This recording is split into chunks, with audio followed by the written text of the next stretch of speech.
Welcome back. My name is Delilah Jane Phillips, and I serve as the chaplain here at First Presbyterian Church in Charlotte. And we are back with episode 2 of our podcast. And with me today is... I am Pen Peary, senior pastor here at First Pres Charlotte.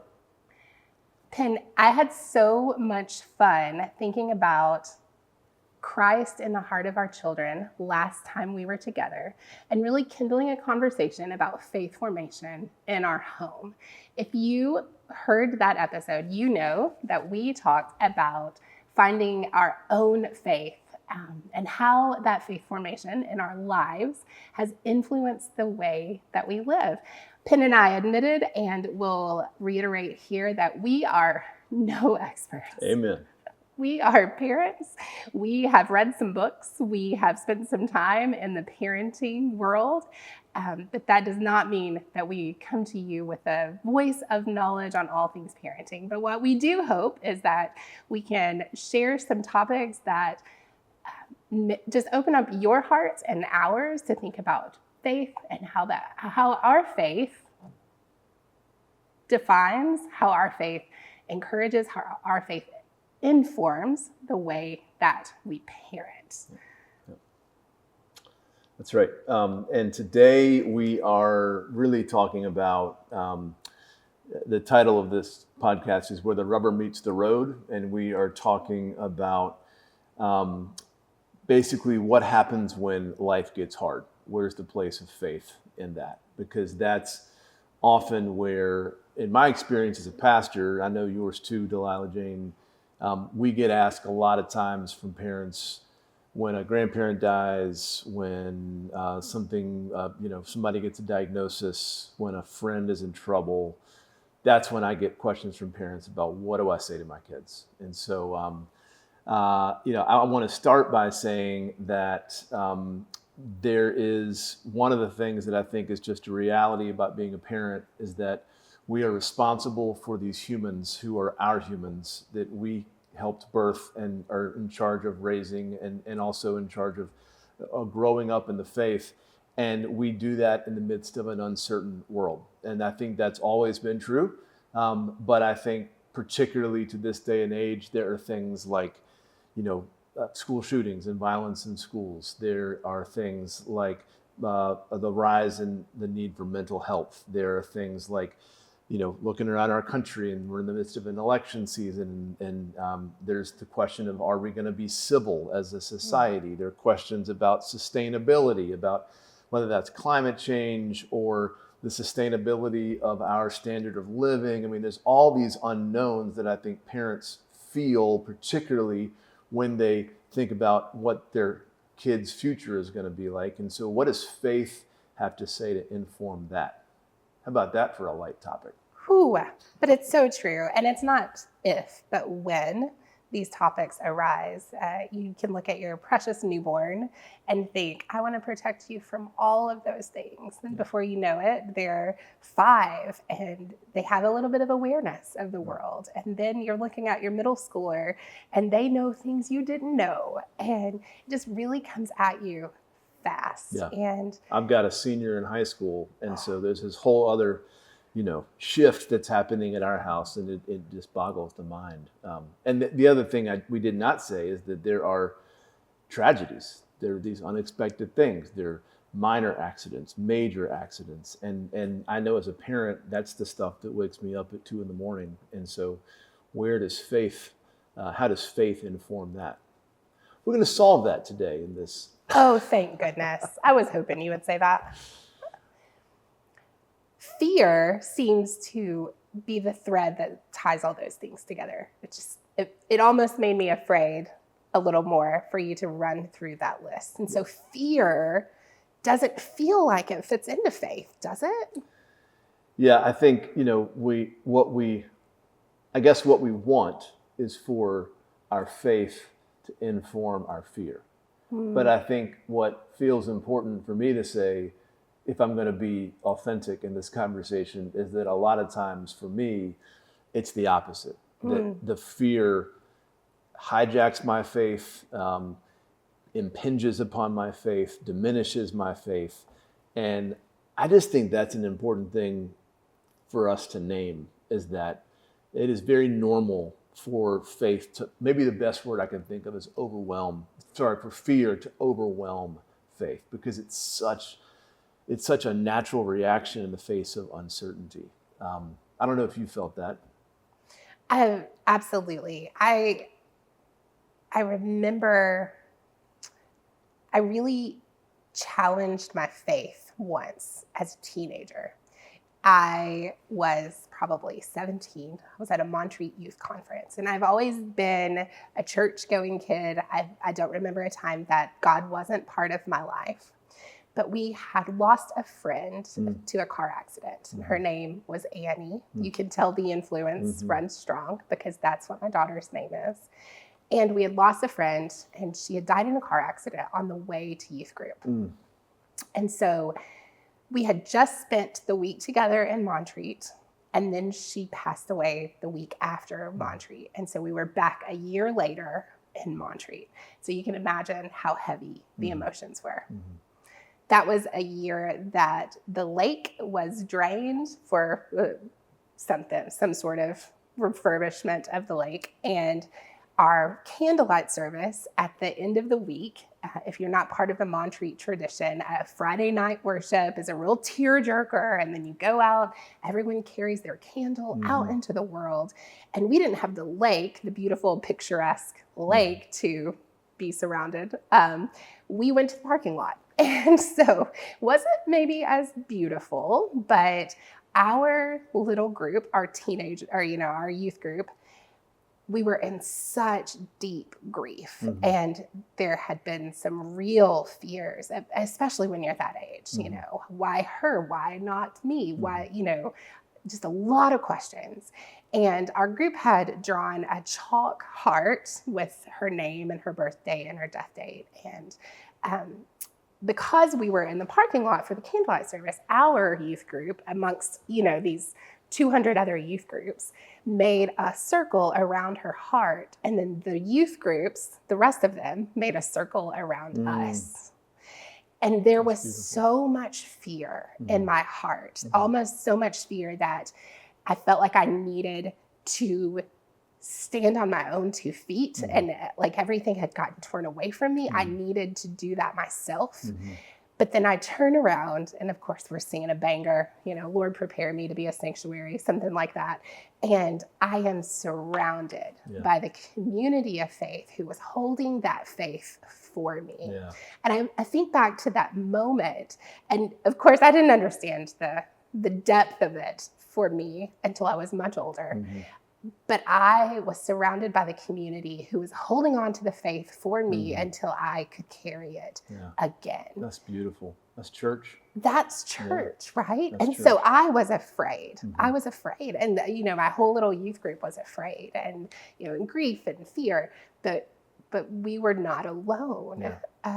And of course, everyone had their candles, and then we took those candles and we carried them into the world. And so I had this tangible object that reminded me that we were not alone. And thanks to my mother, I probably still have the candle. That's great. Yeah. That's great. Well, I'm going to say something that is not a fully formed thought, but I think that some of the ways that fear hijacks faith is that, and why it's hard for parents to navigate this with their kids, is that there's this,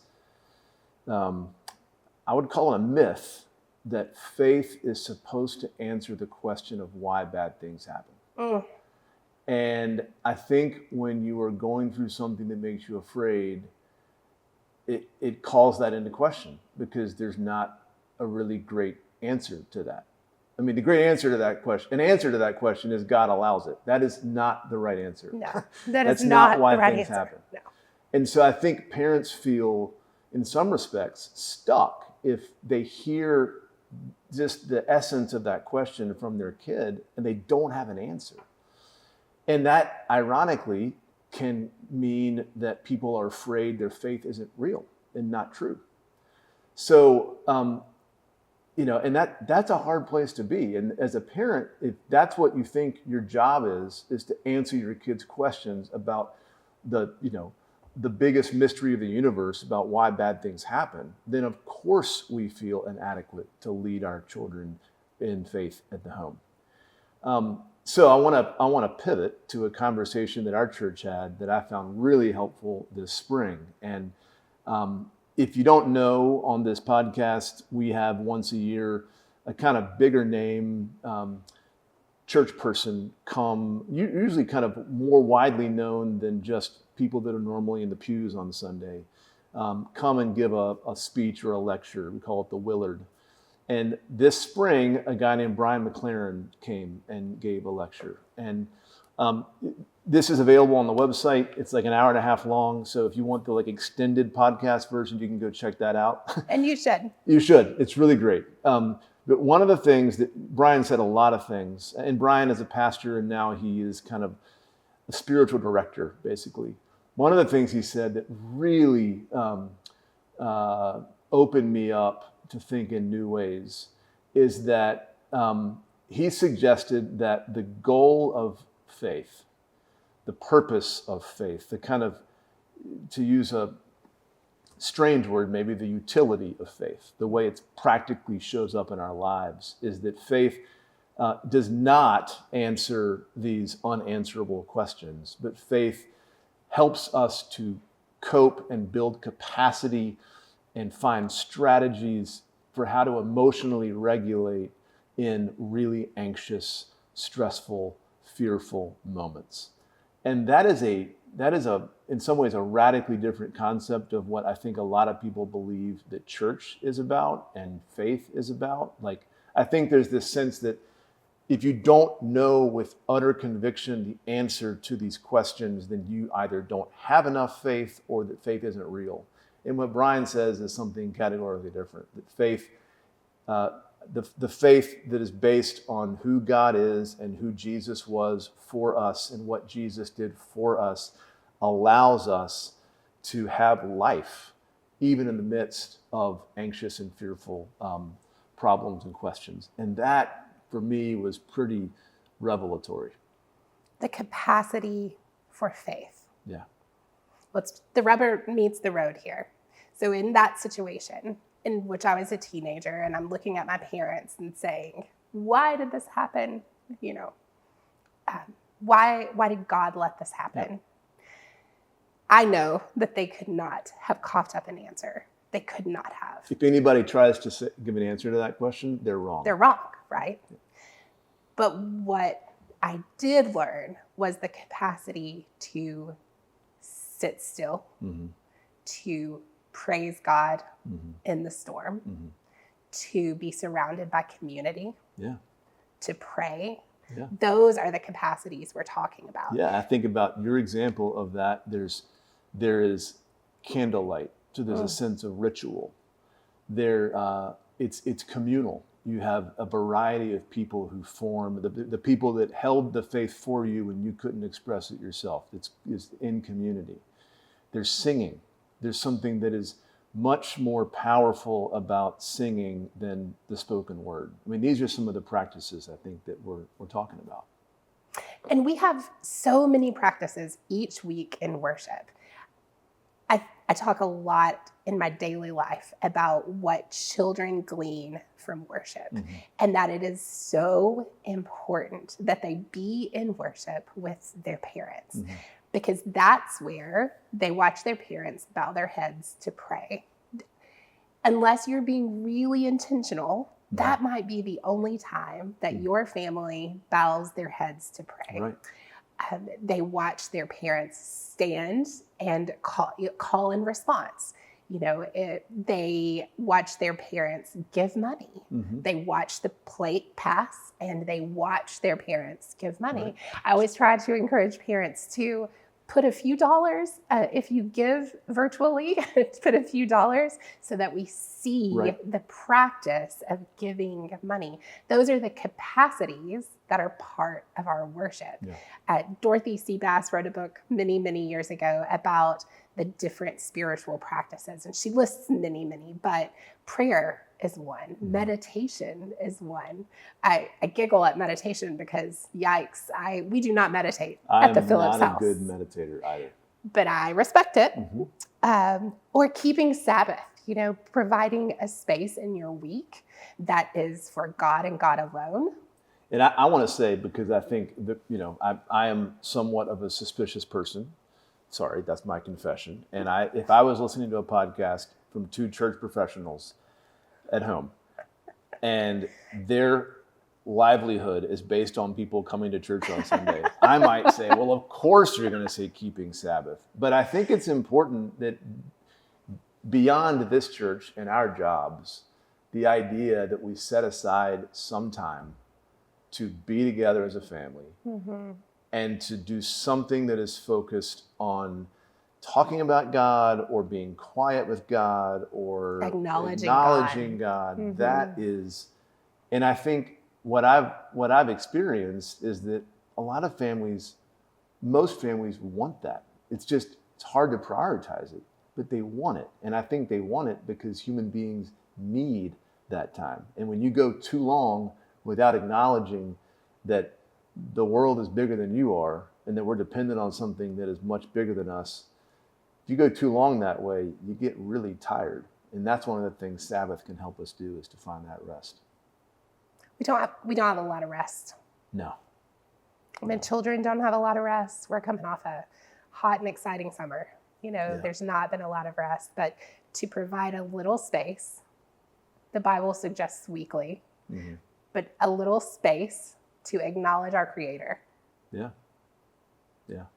That is a capacity for when you are tired, you remember the practice of providing a little space. Exactly. And I think, to your point, it's like a muscle that you exercise again and again to get stronger. Because I will just say, for me, when I'm burning at both ends, I do not have a lot of capacity for emotional regulation or patience or forgiveness, or even, I won't say love, but sometimes the love comes out. It's not as obvious that I love you if I'm really burned out and tired. So right.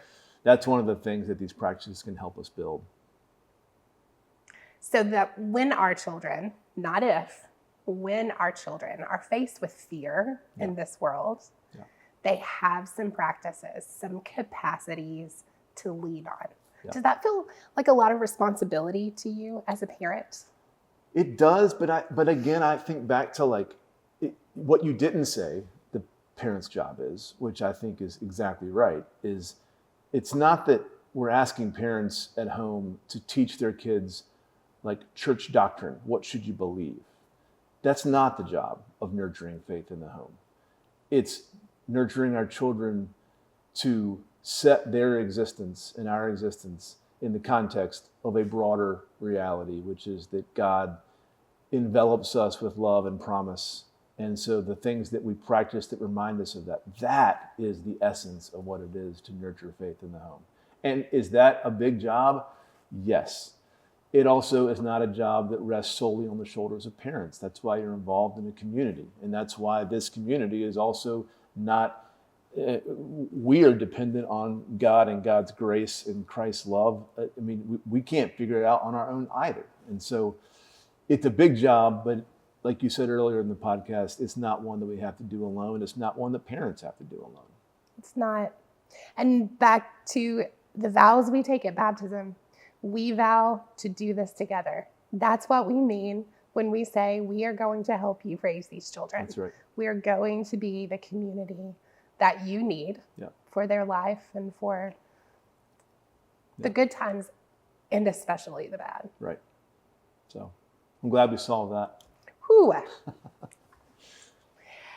We do have a way for you to be involved in a deeper way for this. It's an invitation. You are invited. Anyone who is listening is invited to join a parenting cohort beginning this fall here at First Presbyterian. Anyone with children of any age, not just babies, not just youth group kids. I think broader ages would really deepen this conversation. So don't be scared by that. You're invited to join a group of parents committed to leaning into faith formation in their own families within the context of community. The cohort will meet together for 5 weeks of Sunday school where they and their children will invest in getting to know one another. Within that Sunday school time together, the parents will have a deep dive conversation about what it means to parent from faith in today's world. I'll provide resources for further exploration about parenting, about faith formation, encouragement, and how to make the most of their community of faith. This group will take the conversations we've had here and have the opportunity to share with one another the aha moments that our discussion brings up. I hope there are some. Yeah, me too. And I hope they run with it. I'm excited to see where it'll go. We're also going to host a fellowship gathering for the cohort. After all, we know that it's within community that this will happen. I'm here for it. I'm committed to the long term. I would encourage anyone who is looking for community, who is looking for a place to invest their time in a way that matters to their family in the long run, or for anyone who is looking to make church more of a priority in their life. This is where you should be. Go to the church website and find the sign up under the children's ministry page. Pen, I'm really excited about that cohort. I know that my husband and I are going to sign up. I'm really looking forward to finding more of a community here on a personal level. And I want that for my kids. Yeah. I really think there's a lot of synergy that's going to come from people having this conversation and knowing that we're all trying to figure it out. Yeah, and we're not alone. Right. Pen, I just love these talks. I'm glad that people get to listen in on what our brains are going through.